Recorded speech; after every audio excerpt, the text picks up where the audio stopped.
Well guys, the day seems like it's coming up, and it's been a while since we've been waiting for this announcement. We knew it was coming, but we just didn't know when. But it seems like Nintendo just announced the possibility of the final Splatfest, being the Grand Fest. This is happening for the 2-year anniversary of Splatoon 3 on September 12th through the 15th, which is an extra long fest. A lot of people are trying to find out online, is this actually the final Splatfest for the game? And it obviously makes sense for it to be. It's been 2 years, and it seems like this is going above and beyond, over the top to end this game off.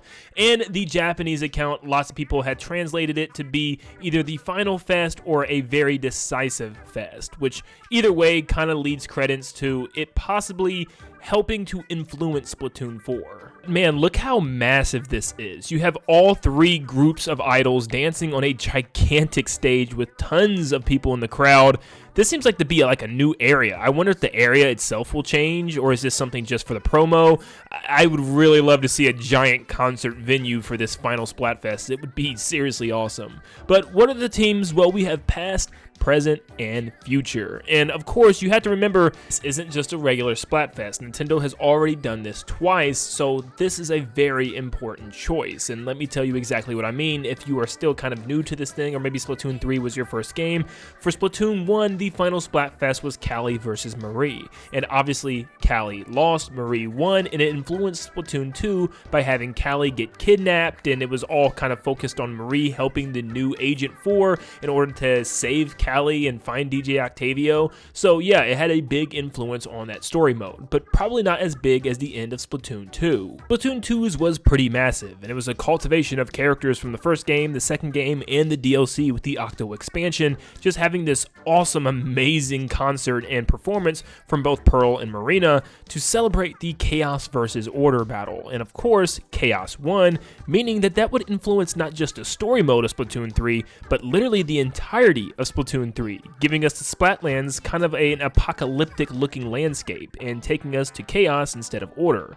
But Order wasn't left out completely because Order was shoved to the side to actually be what the DLC was about with Side Order. So yeah, it looked like both of these were going to be used from the beginning, and it's interesting to see that. And a reason behind that may have been because of the fact that Splatoon 3 was going to be the final game in the current trilogy, and that Splatoon 4 may not even be called Splatoon 4, but it just might start a brand new trilogy of games, just in either a different era or a different area. So if Splatoon 1's Splatfest influenced Splatoon 2's story mode in a little way, but Splatoon 2's final Splatfest influenced Splatoon 3's entire game. So what in the world is Splatoon 3's final Splatfest going to do for Splatoon 4? It might just give us a brand new series or a brand new trilogy of games with different characters in a different world, which honestly, I would love. And Nintendo's already hinted at this being the conclusive arc of a 3-game trilogy, so maybe this next Splatoon game is going to be something completely different entirely. We might finally have to say goodbye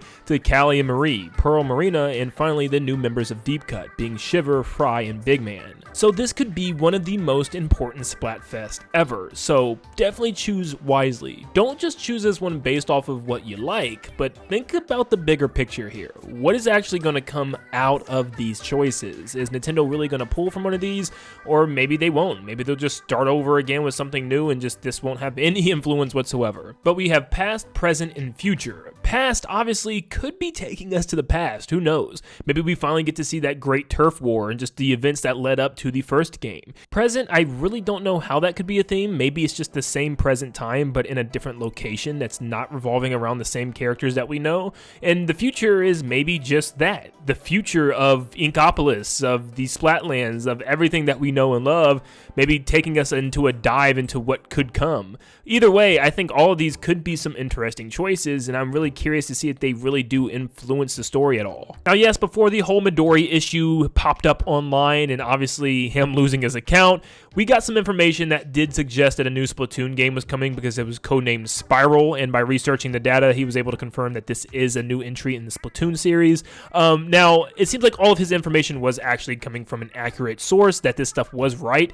He just obviously fell off in many ways that we're not going to get into here. But yeah, it looked like we were gearing up for another Splatoon, and the whole community was talking about it, saying like it was pretty pretty early for a new Splatoon game already. But then when you start talking about Switch 2 potentially being early next year and what was probably going to be even later this year before it got delayed, it kind of makes sense to have a brand new Splatoon game either year 1 or year 2. So it's kind of making me believe that it might be a little too late for the Splatfest to influence the main story. Because in my eyes, I feel like this game should be in development already. You know what I mean? Like if they're really trying to get this game out either year 1 or year 2 of Switch 2, then it should be at least in a pretty good production stage. So I don't know if the Splatfest could just influence maybe like a DLC for that game later on or something else.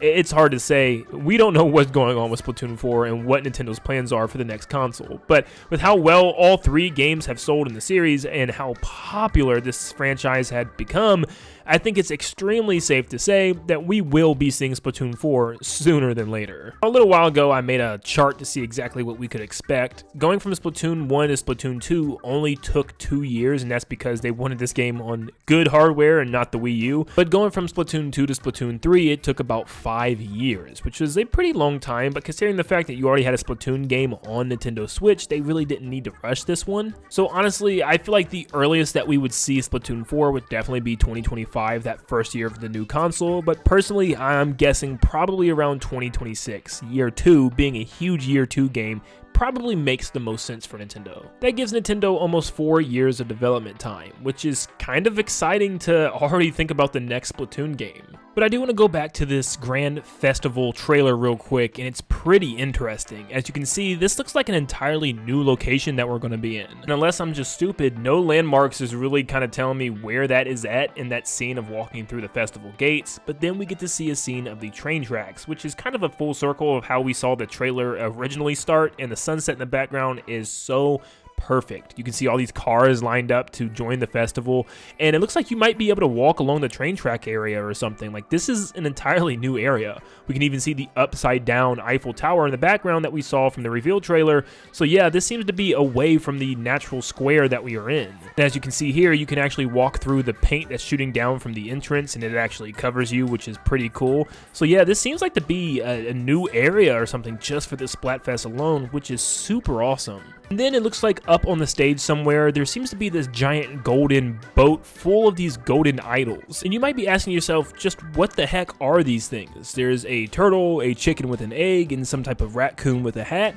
Well, these are all things that are on top of the main areas from all the Splatoon lobbies. For instance, that little monkey, raccoon, chinchilla thing with the Mexican hat, I really have no clue what the heck that thing is supposed to be.